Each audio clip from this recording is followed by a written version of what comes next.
going to come now to the battleground state of Bihar, where questions have been asked about whether the JDU would prove to be the Kamzor Khadi in the NDA alliance. Will Tejaswi Yadav be able to lead the India alliance to a good performance in Bihar? Let's try and take you through what the India Today Access My India post-poll study shows. What you're seeing on your screen are the vote share numbers. The Congress predicted to back 10% of the vote share, the RJD 24, the JDU 19 and the BJP 21. Let's see how this converts into votes. Coming up on your screen now, for the first time, the India Today Access My India prediction for Bihar. 9 to 11 seats for the Janata Dal United, 13 to 15 for the Bharatiya Janata Party, the Congress between 1 and 2, and the RJD between 6 and 7. So all those who thought that there would be a big backlash or that the JDU would prove to be the weak link, our polls suggest that's not the case.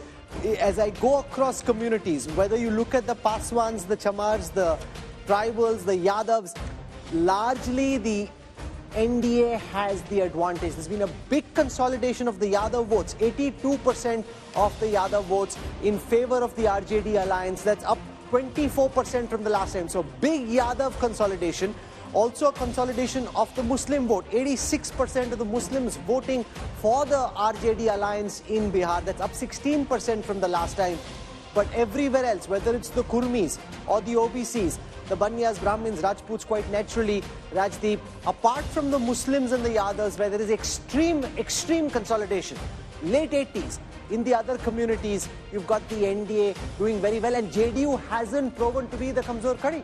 Yes and no, Rahul, because when you look at the big picture, remember Bihar was swept by the NDA in 2019. They won 39 out of the 40 seats. Just one seat was where they lost out. And they had a huge edge of 23%. How has that changed in this exit poll? Take a look.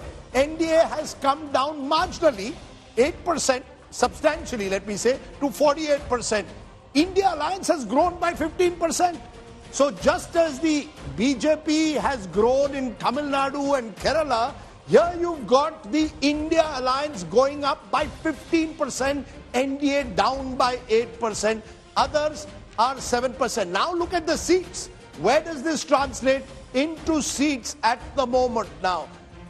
In this, NDA 29 to 33, so still dominant, but the India Alliance 7 to 10. So unlike Karnataka, where the India Alliance had bad news, slightly better news coming in from the state of Bihar. It may not be translating at the moment, Rahul, into the kind of seats they may have hoped for, but 7 to 10 compared to where they were represents a significant rise, others 0 to 2. But this is the point that we were making, that this is the Kante ki Takkar, where the RJD Congress vote share does go up, no doubt about it, and the NDA vote share does come down, but the margin is so much that in the end it doesn't look like a Kante ki Takkar.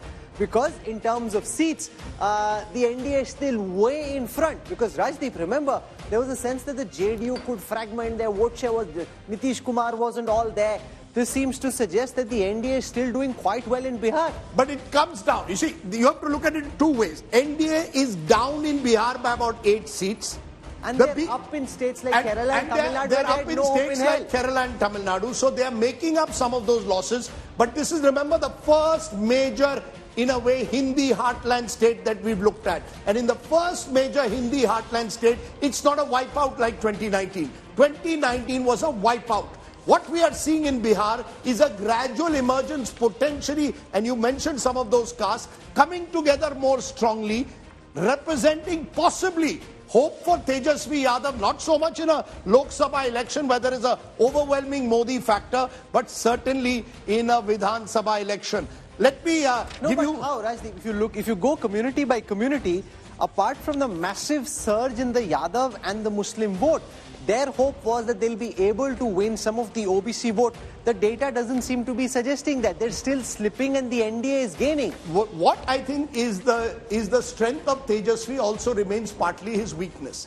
They remain identified with the MY politics. He hasn't been able to completely take it out of that. But still, it's a vote share up. But interestingly, the hot seat, what is it called? The cool hot seat at the moment. We all need something to cool us down.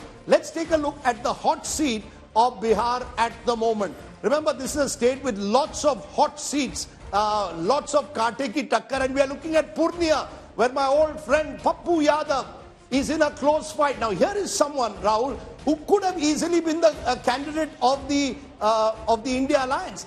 Lalu Prasad, old animosities with Pappu, doesn't like any other Yadav to rise, refused to give him a ticket. Good old Pappu, whose wife is a Congress MP of the past, is a Rajya Sabha MP, decides to contest on his own, and he's got a chance. Now, this is a self-goal. If Pappu wins, it is a self-goal because he would have campaigned for you also. It's also for the same reason that Kanhaiya Kumar wasn't allowed to contest from Begusarai. That's right. You see, Lalu Prasad, you're trying to protect your son. You see, Lalu Prasad doesn't like any other rival Yadav leader emerging for the last 20-25 years. It's been his big weakness. Let's take a look at what's happening in the battleground state of Patliputra. Here, Meesa Bharti, daughter of Lalu Yadav, is up against Ramkirpal Yadav, who at one time was the right-hand man of Lalu Yadav. He's won there the last 2 times. He had 5 lakh votes last time, 47% vote share. According to the India Today Access My India, this hot seat, can we just have that on our screen to try and explain to our viewers what's happening in Patliputra? In Patliputra, it's Meesa Bharti versus Ramkirpal Yadav. And we'll just have the numbers out in a moment. The Pankha is not giving any hawa, Rajdeep. You know, it's so tight in Patliputra, the Pankha is saying, give me some time before I turn the switch on. We'll have the Patliputra numbers out for you in just a moment. Rahul, also, how's Chirag Paswan doing? In Hajipur. Out of those five seats, Samrat Chaudhary joins us. Samrat Chaudhary is the Deputy Chief Minister of the NDA government in Bihar. From the Bharatiya Janata Party, also the state chief. Samrat bhai, स्वागत है आपका. Numbers दिख रहे हैं, इनको देखने के 2 तरीके हैं. एक तो ये कि आप काफी अच्छा कर रहे हैं, दूसरा तरीका ये कि पहले ऑलमोस्ट आपकी स्वीप थी, इस बार स्वीप नहीं है. इस दफा आरजेडी की भी कुछ सीटें कट के आ रही हैं. तो बिहार के अब तक के इंडिया टुडे एक्सेस में इंडिया के जो नतीजे हैं, सम्राट चौधरी, आप उसको कैसे देखते हैं? देखिए, मैं राहुल जी इसका स्वागत करता हूं कि आपने जो किया है उससे मैं डिफर नहीं करता हूं, लेकिन एक चीज स्पष्ट रही है, एनडीए ये फिर 39 और 40 पे ही रहेगा. आप समझिए, बिहार की जो स्थिति है उसमें कोई गेन इंडिया गठबंधन करेगा ये कहीं से दिखता नहीं है. ठीक है, कुछ सीटें हमारी नेक टू नेक फाइट हो सकती है, लेकिन लालू प्रसाद जी के आने के बाद बिहार की राजनीति में कोई बड़ा बदलाव नहीं हुआ है. इसलिए आप जो दिखा रहे हैं, मैं उससे, क्योंकि आपका सर्वे का काम आपके चैनल्स के माध्यम से हुए हैं, लेकिन एकदम श्योर रहिए, जब 4 तारीख को आपके ईवीएम खुलेंगे तो आप देखेंगे कि हम 40 की 40 सीट इस बार जीतेंगे. पर आप मानते हैं कि सम्राट जी, कंपेयर टू 2019 स्थिति थोड़ी बदली है. इस बार आपको फाइट हुई है. जो 2019 में स्वीप हुआ था, इस बार कई इलाकों में, जो वर्ड हम बार बार यूज करते हैं, कांटे की टक्कर रही है. नहीं, राजदीप जी, एकदम आपकी भावना जो है वो मैं समझ रहा हूं, लेकिन मेरा स्पष्ट मानना है कि पिछले बार तो लोग पहले कह रहे थे कि हम हार रहे हैं, लेकिन इस बार तो कहीं भी ग्राउंड पर नरेंद्र मोदी जी को लोग वोट करना चाहते थे, और लालू जी को तो वोट नहीं कर सकता, इतना स्पष्ट है. बिहार में कितना भी जातीय समीकरण बैठाने में लालू जी सफल रहे हों, लेकिन कभी भी लालू जी को कोई वोट करना नहीं चाहता है. ओके, सम्राट चौधरी जी, हम आपके पास फिर आएंगे. By the way, he gave me an excellent lunch. आपने बहुत अच्छा खाना खिलाया था हमें, और he is a very good host. Thank you. He is an excellent host. Yes. You know, if you're going into this election, there are assembly elections. If you look at the figures there of vote share, as an individual leader, you have a 24% vote share behind Tejaswi, way more than the BJP as well as the JDU. Yes, but the BJP had a wider alliance. Remember, the BJP's wider alliance has helped it both in Karnataka and to some extent in Bihar. An assembly election as well. Sure, but you know, again, possibly assembly election will see different voting patterns.